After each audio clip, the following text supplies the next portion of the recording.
BFM Business, Intégral Bourse. Une semaine qui sera chargée à New York avec en point d'orgue en fin de semaine un discours attendu de Janet Yellen, la patronne de la Fed. On va en parler avec Yannick Lopez, responsable de la gestion de taux chez Ophi Asset Management. Yannick, bonjour. Bonjour. Bon, c'est vrai que ce sera une semaine très américaine. Il y aura toute une série de statistiques autour d'un secteur qui suscite toujours beaucoup d'interrogations, le secteur immobilier. Et puis, il y aura ce fameux symposium économique de Jackson Hole, donc le rendez-vous annuel des grands banquiers centraux du monde entier et un discours très attendu de Janet Yellen. Oui, c'est une semaine, pour ceux qui aiment les statistiques, effectivement, il y en aura un certain nombre.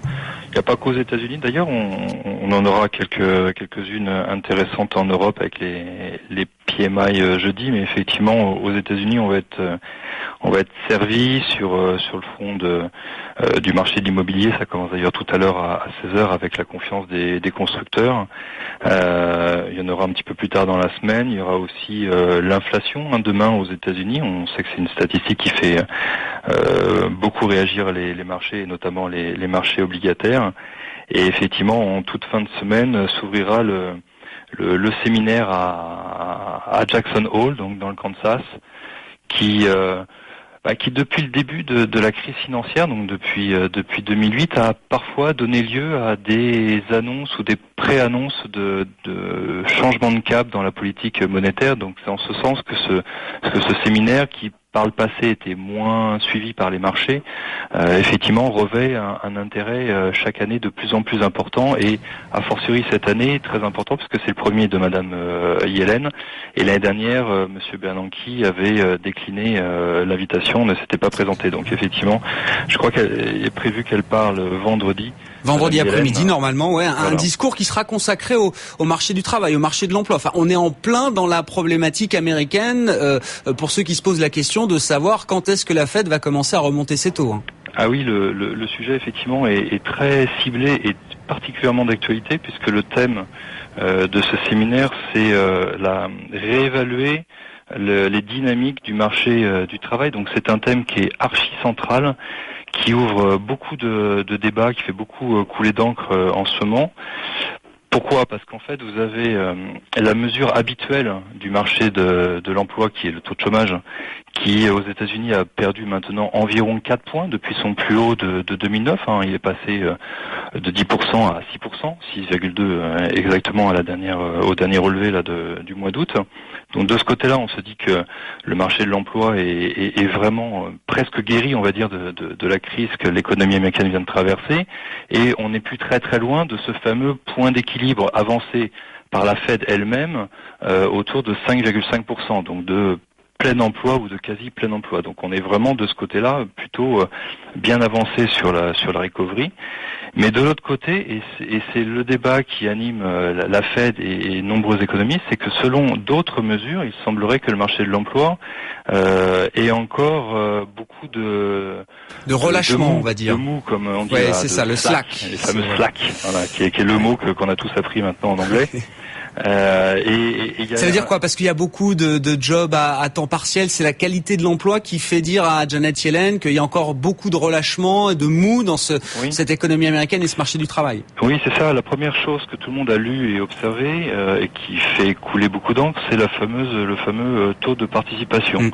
Ce taux de participation, vous savez, est en baisse régulière, et donc le sujet, pour faire court, c'est est-ce que c'est cyclique ou est-ce que c'est structurel, c'est-à-dire démographique.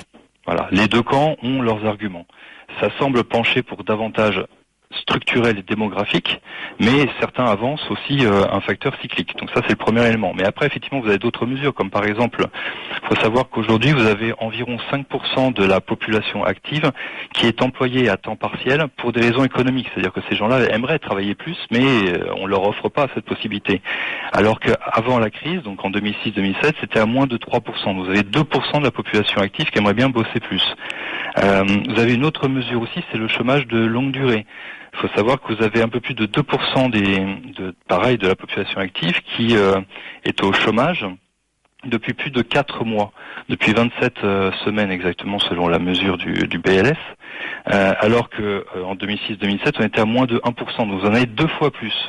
Et ainsi de suite. Donc vous avez un certain nombre de métriques qui tendent à penser et qui tendent à valider les membres de la Fed qui disent que le marché de l'emploi, d'un certain côté, est en phase de guérison, c'est incontestable, mais qu'il reste encore beaucoup de surcapacité dans ce marché. Et c'est ce discours-là qui l'emporte aujourd'hui en termes de force de marché, Yannick, quand on voit un 10 ans américain à 2,35% cet après-midi, ça veut dire que le marché est convaincu, et du côté de Janet Yellen et du discours colombe qu'on peut trouver au sein de la Réserve fédérale américaine, là. Il est très clairement partagé par les membres forts, on va dire, du board, donc, et à commencer par sa présidente, Madame Yellen. Et selon l'adage "Don't fight the Fed", donc ne combattez pas la Fed. Quand vous avez ceux qui détiennent les manettes qui ont décidé effectivement que la ligne de conduite était celle-ci, dans ces cas-là, le marché obligataire s'aligne et anticipe, pour l'instant, un statu quo prolongé, peut-être plus que de raison, mais prolongée sur la politique ultra accommodante à laquelle se livre la Fed depuis maintenant 6 années. Mais il semble y avoir quand même des brèches un petit peu dans ce board.